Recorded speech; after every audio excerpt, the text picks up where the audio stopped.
Hi, this is Dr. Ashok Bhattacharya from the Empathy Clinic here in Oakville on our show, First Name Basis. And today we have the absolute pleasure of introducing SUZY PATZ, who is a speaker, an advocate for love and hope, and has recently launched an app called Loveoutloud. SUZY, welcome to the show.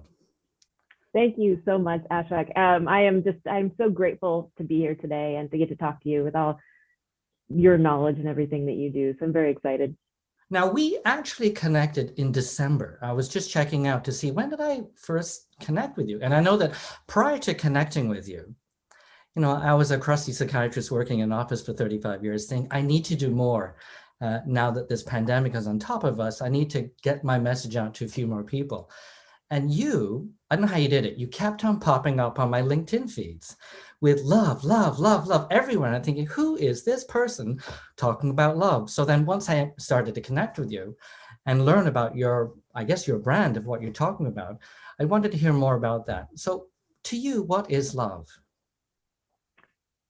To me, love, it's honestly, I think that the thread that connects all of us. It's just kind of the fabric that we are made of, that connects all of us as people, as humans, as living beings and creatures on this earth. That's what love is to me. It's a little, I wouldn't say it's indefinable as much as it's more that feeling versus a thing, if that makes sense.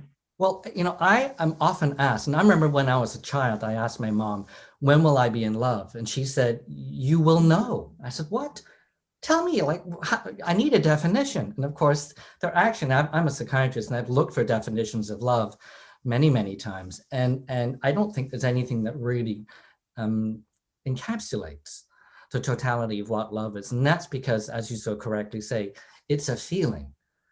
And the problem with emotions is that we have emotions in our heart and our mind, and we have words that we use to express that emotion, like I'm frustrated, I'm angry, I'm excited, I'm happy, etc.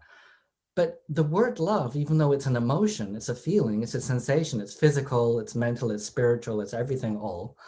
There's still no really good definition. So I really like the way you said that.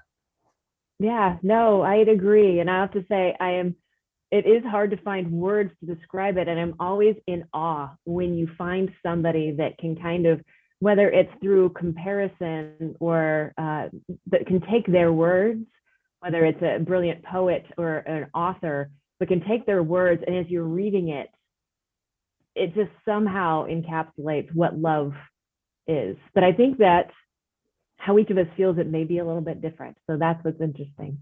It is. Now, where do you think we learn love from? Oh, that's a great question. I would have to say, I think love is innate. I don't think that it is learned as much as it is a part of who we are just at birth, and which is why babies, I think, gravitate so much towards voices and their parents. It's already there. I think what we do learn is how to express it. Wow. So don't know how to put this really in terms, but if someone loves this much, can they learn to love more? Because I think what really about your platform is that you're loving out loud. So there's an implication that if someone loves like on a 5, maybe we can get them up to an 8 or a 9. I love that. I love that analogy. I would say that I think that we all have the capacity to love at 10, right? That's in us. We're born at a 10. And again, with what it is that we learn and what the belief we start to have in ourselves and other people and the walls that we put up, that's what lowers that love number to maybe a 5. And so part of why what I communicate what I do is for people to see the ability that love doesn't have to be here to 5, that can go up to a 7, that can go up to an 8 through a 10, but it's in being able to create that for yourself and understanding that it can get there and being able to live into that. But I think we're all born at a 10 or 100. Maybe 1,000. Maybe 1,000. I think love is universal. because I spent a lot of time, I was going to be an ethologist before I became a psychiatrist, which means you study animals. And I'm always looking for evidence of love in other creatures, whether it's a mommy whale and baby whale, and they're just literally dancing lovingly.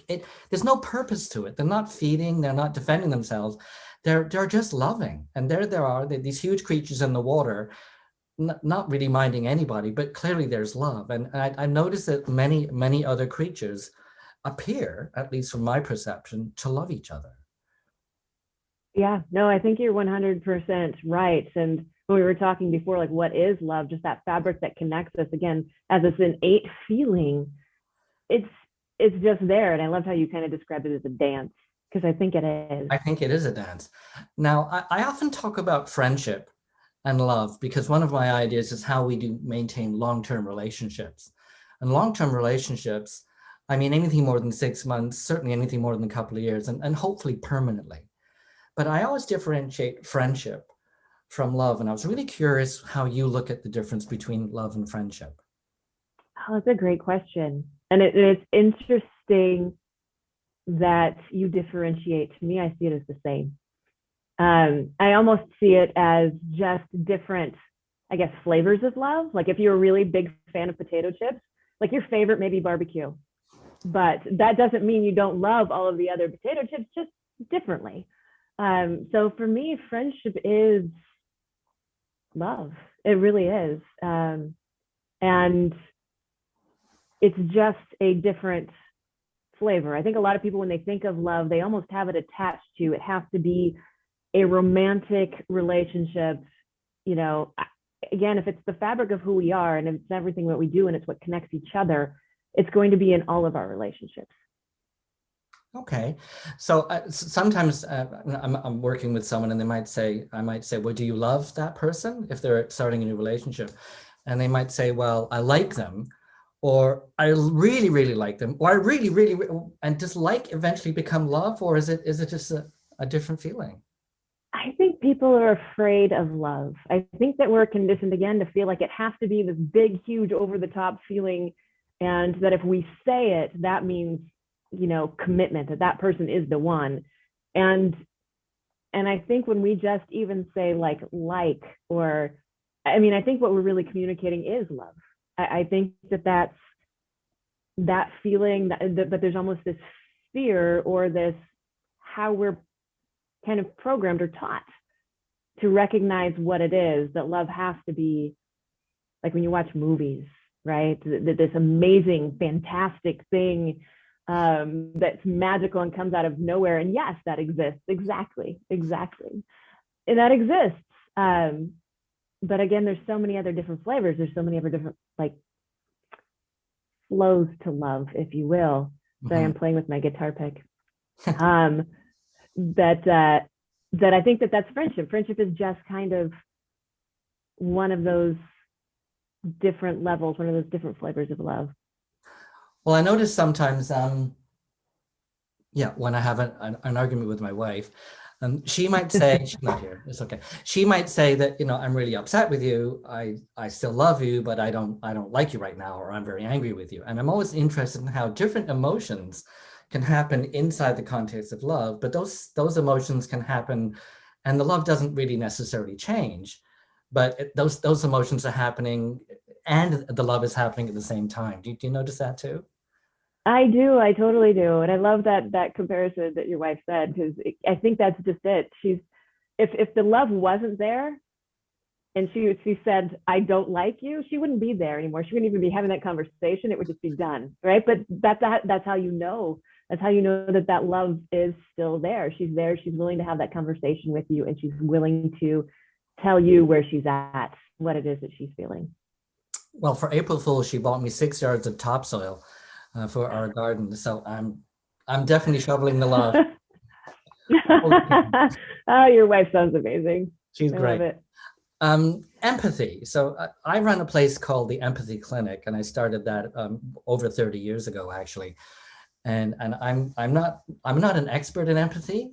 I just talk about it. You know, I don't think there are experts in empathy, because we're all just still learning and learning and learning about empathy. And I'm guessing that love might be kind of in the same ballpark with there's no expert on love. We're just all just really trying to talk about it and spread it. What do you think? I think you're absolutely right. And like we were talking about, what it means for everybody else is it's different from person to person, how they experience it, how they express it, how they receive it. And so I think that's very similar to empathy. And, you know, I've seen, like you said, we met on LinkedIn, and I've seen some of your posts that reflect that it's not about who you are. So it's, for me, empathy is the ability to be with somebody else where they're at. And when we come at empathy where we're at, trying to place what we know, what our experience is on where somebody else is, to me, that isn't empathy. But it's the same as love. If we're trying to, you know, give love, express love only in the way that we want it, only in the way that we feel it, then it doesn't resonate with the other people as well. We need to be able to give it how they feel it, how they receive it, how they see it. Wow, so many people get that wrong, and you just got it so amazingly right. Thank you. And it's just so refreshing, because the tough thing about empathy is that the minute you keep putting yourself in the equation of trying to appreciate somebody else, you're actually contaminating your empathy. And I think love might be the same way. If you can't wait to give your mom a baseball glove for her birthday, it might be nice, you know, but it might be a little bit more about yourself than your mom. And so I think so love and empathy have almost a selflessness to them. Not completely, of course, because we can't be unaware of ourselves completely. But the more that you kind of make the effort, at least, to try and appreciate the other person from a love point of view, and certainly from an empathy point of view, I think that helps. I think so too. No, and there was, I think the first time I became aware of this was actually kind of an unknown Robin Williams movie. And I don't know if you're aware of it, called What Dreams May Come. Have you heard of this? I've seen it a few times, yeah. You have. It was, when I first saw it, it was like worlds had opened up. That end where what they get to is literally just being able to be there with that person where they're at. And that was groundbreaking to me at the time. And so, what were you going to say? No, I don't mean my facial. This happens all the time to me. The eyebrows, I think it is. They make. Yeah. Yeah. I think it's about grief, isn't it? The movie. It is about grief. It's an interesting movie. It's about a couple that is just supposedly soulmates, madly in love, right? As we go back to love, and their children are killed in a car accident, and how they manage that grief differently, and how he isn't able to meet her where she's at, and so she takes her own life. So it was a pretty deep movie, but it's his journey back to her. I mean, it's ironic that Robin took his own life as well. Yeah. Not that long ago. And I don't mean to get into the whys of that, but I think what you're saying is quite profound, is that if our partner goes to an emotional place that we can't recognize, the response to that might be to push away from that, as opposed to through love and empathy. We might be able to join them in that place and share that place with them, irrespective of how we feel. We may not feel the same way, but we will join that person in that place to continue to be with them. And I think in the end, don't they kind of go in the picture, the painting? Yes, they do go into the painting. Yes, and that's what I loved about it. It kind of all came together at the end. That's the beauty of a great movie, right? That it all comes together at the end, and when he can sit there and be with her where she's at, all of a sudden she can be with him too, where he's at. It was beautiful. I think the painting, I can't see the painting in my mind, but I think it's an impressionistic painting. And I'm a big fan of the French Impressionists. Van Gogh is probably the most. And what they did is, instead of painting a picture that looked like what you're looking at, they put their feelings into the painting, so that you're looking at a mix of what they see and what they feel. And this is why when they first came out with their paintings, a lot of people said, well, that doesn't look like a barnyard, or that doesn't look like a field, or that doesn't look like flowers. But they're putting their feelings and the picture together. And the initial reaction from the world was, we don't recognize what that is. And now, who hasn't heard of the French Impressionists? So it's kind of going to where that person is, and then hopefully being comfortable with where that person is. Mm-hmm. No, I love that. And I think you're right. I think when it comes to art, I think the best art is the art where you can look at it and you feel what it is that they're trying to feel. Maybe it doesn't look like a flower to you, but when you look at that, you feel pain or you feel joy. Yeah, I love that analogy. Memory. I was interested in where you think love lives in our memory, because I think people have had love, and then they've lost love, and then they're finding love. And once you know what love is, it's so powerful, a motivator to find that. Where do you think it lives in kind of our memories? I think it lives in every cell of our being, which is why I think that even if there is time, right, whether time passes by or life happens and you can come back to, just a memory with a song and it elicits that emotion of love. Okay. You know what I mean? Absolutely, yeah. So that I think it's just there. Again, since love is this innate part of our being, how we are all woven together, that it isn't something that goes. It's still there. We're just not always maybe as present to it as we are at other times. Well, I think I couldn't agree with you more. And I think sometimes, and in my work, a lot of times I'm trying to help someone go back to a past version of themselves that they don't like and they don't love. Mm-hmm. And we have to uncover the rubble, sometimes of trauma, sometimes horrific trauma. And we find this little curled up person inside there, scared of everything, alone and isolated. And I might invite that person to begin to relate to that person carefully, because they're both scared of each other, right? They've been rejecting each other for their whole life. And then it's about trying to work on that reconnection so there can be integration. Yeah.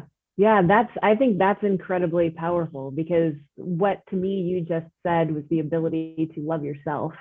That's why your posts and your message and what you're talking about was so powerful to me, because I've been trying to do that for 35 years. And you come along and you're making it real. You're making it happen. Oh, thank you. I hope so. That is my purpose in life. That is why I do what I do. I'd love to hear more about Love Out Loud, the app itself, if you don't mind. Okay. Talking about that. No, not at all. Actually, in fact, that is why that app exists. Because after finding my purpose to help people find love for themselves, this was one of the ways I recognized that, yes, we can directly impact the people that we are in connection with every day, right? The one-on-one. But we now have this much bigger tool that we can use, the internet, in order to be able to connect with thousands, millions of people. So that's why I've started connecting or communicating my message on LinkedIn through social media. It's also why I created Love Out Loud, the app, because what it does is it encourages people to reflect on the good that they do every day. They post that good into the app, right? Kind of social media style. But for every post of good they put out there, money is then donated to a charity of their choice. So it kind of doubles up on the good that they do. And to me, there's almost, I know there's more than 3 facets to it, but there's the facet of having you sit back, reflect, and actually recognize how much good you're doing every day. I think we miss that. We sit back, we reflect on the negative things that happen. And this is kind of knocking you out, and it's knocking you out of that headspace. And it's interesting because what I've found is for people when they first start using it, it's hard. It's hard for them to reflect on the simple good that they do every day. I have a friend who's actually now taking care of her dad. He had a stroke, and she's one of the people helping me. And I look at what she does every day, and I see all of the amazing things that she's doing. She's a mom, she's a wife, she's taking care of her bedridden dad, and yet she struggles with posting the good that she does every day. So that's what I'm hoping this helps people do.